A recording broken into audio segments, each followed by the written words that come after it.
Hi everyone. Hi guys, My name is Alex, and I'm Rebecca. and we are program facilitators with St. Mary's Home. And today we're going to give you a little mini program for our life skills all about money matters.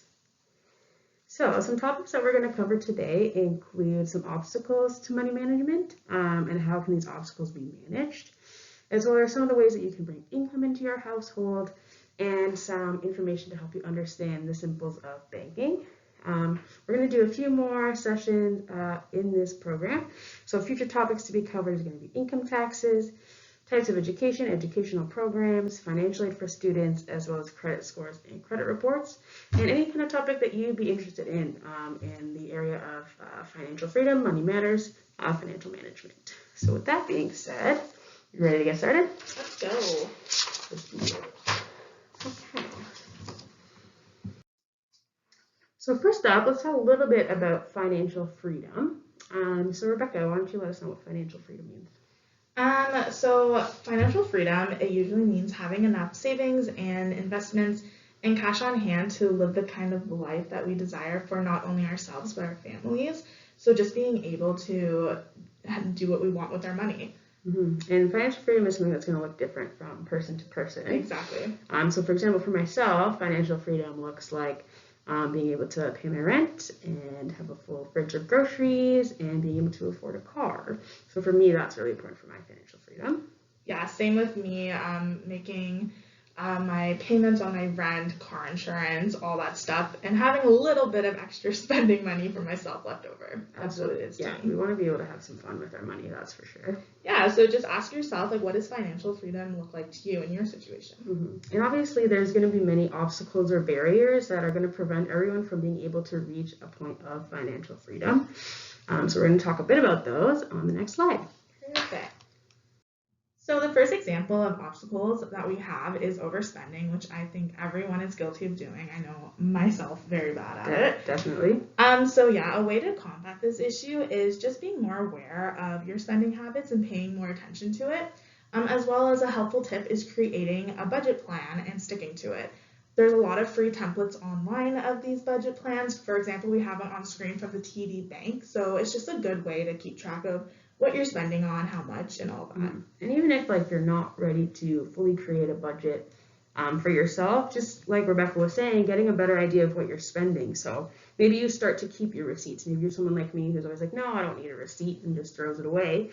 But keeping your receipts is actually helpful for you to be able to look back and really track your spending and maybe realize, like myself, I spend way more on things that I definitely don't need to, like coffee. So by keeping those receipts, I'm able to kind of track that spending. And by being able to track that spending, that's going to help you get a step towards creating a budget and being able to stick to it. That would be my tip. And any links that we show up on the screen are going to be included in the description of the video, so you can find those online resources as well there. All right, let's go to the next. So another obstacle that can arise is lack of knowledge. I know when I first opened a bank account, I didn't know anything. I didn't know anything about how it worked, and I was very confused. So some ways to help this is by educating yourselves. For example, taking this program, as well as banks offer free financial advice and financial planning, which is very helpful. Yeah, absolutely. So yeah, like you can go to TD Bank, BMO Bank, Scotia Bank, and often they have sections at the top called financial planning or personal banking. There are tons of great resources on there, and you can even make free appointments, probably over the phone now with COVID, but free appointments where you can talk to a financial planner and they can kind of give you some insights by looking at your bank statements, and yeah, just really great resources for free, so definitely check those out. Yeah, and don't be afraid to ask. That's what they're there for, and they're very helpful, I find. Yeah. All right, our third obstacle to money management, and maybe one of the biggest you could debate, is unemployment. So that'd be like the lack of income from a paid employment job. So some ways to combat unemployment is by finding other sources of income. So some of these sources include Ontario Works, Ontario Disability Support Program, the Child Tax Benefit, and you can even sell personal items as a way to get some more income. So just give you a little rundown here. Ontario Works, or OW, helps with the essential cost of living, such as food, clothing, and housing, and health benefits for clients and their eligible family members. And it also provides help to find and keep a job. So that can be things like workshops for resume writing, job counseling, job-specific training, and basic education. Ontario Disability Support Program is similar. It's for individuals who have been diagnosed with a disability that prevents them from being able to maintain regular income employment to support themselves. So Ontario Disability Support Program provides money to help you and your eligible family members with living expenses. It includes health benefits, including prescription drugs and vision care, and employment support to help you find and keep a job and advance your career. So you can find out more about OW and ODSP by going to the Government of Canada website, or you can give us a call, 613-749-2491, and speak with an intake or support counselor, and we can give you some more information on how to go about getting on those income supports. Another one is the child tax benefit, which is a tax-free monthly payment made to eligible families to help with the cost of raising a child under the age of 18 years of age. So if you pay your taxes and you're a resident of Canada, then you can apply to get a child tax benefit subsidy. And then another way is to sell items. So that can be to friends or family, people that you know. Another one is Facebook Marketplace. Yeah. It's a great spot to kind of post up. It can be things like clothing, household items, old books, old furniture. Same with Kijiji. Kijiji has a good buy and sell kind of like little items on there. So those are a couple of ways that you can combat the unemployment with getting some additional sources of income. All right, so mental and or physical health, that's another thing that can be a big barrier to being able to manage your money.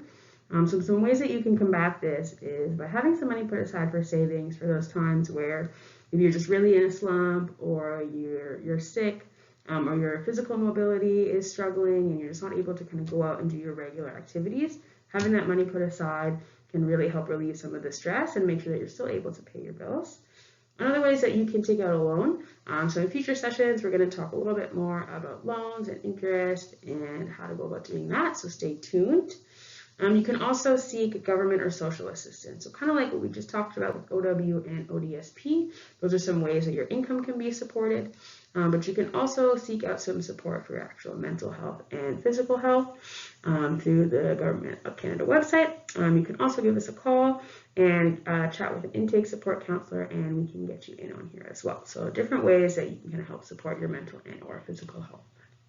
So another obstacle to money management is debt, and some ways to combat this is by avoiding high interest loans, speaking to your financial agencies that you're with, their support, as well as planning and budgeting like we talked about in the past slides. A personal example from myself is I struggled with making my minimum payments on my credit cards, and I spoke to my bank and they were really helpful and they understand everyone's situation, so they set up automatic payments, so my minimum payment from my credit card automatically gets taken out of my checking account every month, which is very helpful because now I never miss a payment. Perfect. There are some free credit counseling society websites. We'll have a link to one in the description of the video. But these are really great agencies. They're free services, and basically they meet with you and they can work with you to help manage your debt payments to other agencies. So for example, if you have payday loans, you have credit card debt, everything's piling up, oftentimes you can work with one of these credit counseling societies and they're able to negotiate on your behalf with your bank or whoever you owe the money to and make a more sustainable payment plan with you. So I'd recommend checking those out because the worst thing you want to do about debt is ignore it. It can be easy to do, but it's just going to keep piling up and getting worse. So definitely you don't want to just let it slide. You want to be able to budget in paying back your debts.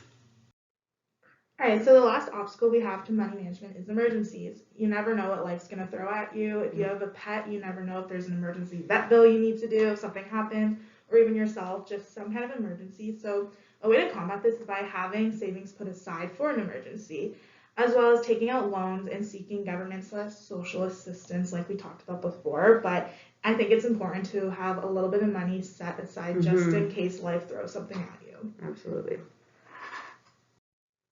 Okay, so next we're going to cover some really basic banking information, checking accounts versus savings accounts. So what are they? What are the pros and cons of each? And should I have both? All right, so first we're going to talk about a checking account. So basically a checking account is a type of bank account where you can deposit your money or make withdrawals for your day-to-day expenses. You can also pay your bills, send indirect e-transfers, and withdraw cash from ATMs. As well as with the checking account, you can get a Visa debit. And Visa debits are good because that means you can shop online without using your credit card. You use your debit. It allows you to get more from your debit. So it works like your current debit card, allowing you to safely pay for things directly from your bank account, but is accepted at more places when you shop online and around the world. Some pros to checkings accounts is you can write checks, pay bills, make debit purchases using your debit account, as well as, of course, make e-transfers and withdraw cash. The only con to checking account is you don't usually earn interest. More to come about interest. Stay tuned. All right, so next is a savings account. So basically, a savings account is, again, a type of bank account where you can set money aside to earn interest and grow over time. This is good because it encourages you to save your money. So one way that savings account encourages you to save your money is they let you earn interest on the interest that you earn on the money that's in your account. So this is called compound interest. So compounding means adding up. Your money grows more quickly because you earn the interest on the interest. So the longer you save for, the greater effect of the compound interest. So for example, if you put $100 in your bank account, you're going to earn interest on that $100, and then the next month you're earning interest on that interest that you already earned. So it's a really great way to kind of have your savings work for themselves. All right, so now the question is, should I have both? So the combined power of having a checkings and a savings account can make it a lot easier to manage your money. They both serve very good purposes. So basically, think of it as your checking account is your right now money, while your savings account holds your future funds. All right, so some of these images might look familiar to you folks out there, but for those of you who haven't seen these storefronts before, we're going to talk about payday loans. So a payday loan is usually a small value loan taken out for a short time, typically until your next payday, and is loaned through a retail store, so kind of like these images here, or online. Payday loans are the most expensive form of consumer loan in Ontario. They're also an unsecured loan, meaning you can't put any property as collateral for the loan, so in the event that you're unable to pay it back. So most lenders do not do credit checks before lending a payday loan. They usually ask borrowers to provide 3 months of continuous employment. Typically you need to be employed for at least a year, but different payday loan stores will do a little differently. You need a proof of address and that you have a checking account. So as you can see by the graphic on the left here, payday loans, the most expensive type of loan that there is. So for every $100 that you borrow, you are being charged $17 on that $100, which works out to be the same as an annual interest rate of 442%, which is crazy. So if you see here, we have another graphic here. So let's say you need $300 for household repairs. So you go to a payday loan. For that $300, they're going to charge you $51 to borrow that, meaning that on your next pay, you owe $350. However, you're not able to pay that back, so then they're going to charge you a fee for not being able to pay it back on time. So now you owe $391. So as you can see, this can really get you stuck in a debt trap that you're not able to ever catch up to repay the initial amount that you borrowed, making you dependent on payday loans to get by. All right, so it's important to ask yourself some questions before getting a payday loan. So these questions could be, can I pay this back? How much will it cost me to borrow this money? How much will I be charged if I don't pay the loan back on time? As well as, am I being charged more than $17 for every $100 that you borrow? So there can be some pretty serious consequences if you're not able to repay your payday loan by the due date. So we talked about before, the lender might charge you a fee. Your bank can also charge you a fee because often with the payday loans, they set up an automatic withdrawal. So if your account doesn't have enough, then you're going to get charged double fees. The total amount that you owe is going to continue to increase, and the payday lender can even call your friends, family, relatives, or employers to try to reach you to pay back your debts. They may also take you to a collections agency, and you can even be sued if it gets to that point. So definitely you want to ask yourself these questions before you're going to get stuck on the most expensive form of loan. All right, so that wraps up our first session of Money Matters, Obstacles to Money Management. If you would like a chance to win a $25 gift card, we're inviting you to complete a quiz. The link can be found in the description of the video. It takes about 5 minutes to do. So click the link of the quiz in the description. When you complete the quiz, press done. Take a screenshot of that completed screen and email it to info@stmarishome.com, and you'll be entered a chance to win a $25 gift card, which we will draw in a couple of weeks. All right. Thank you, everyone. We will see you next week. Bye, guys.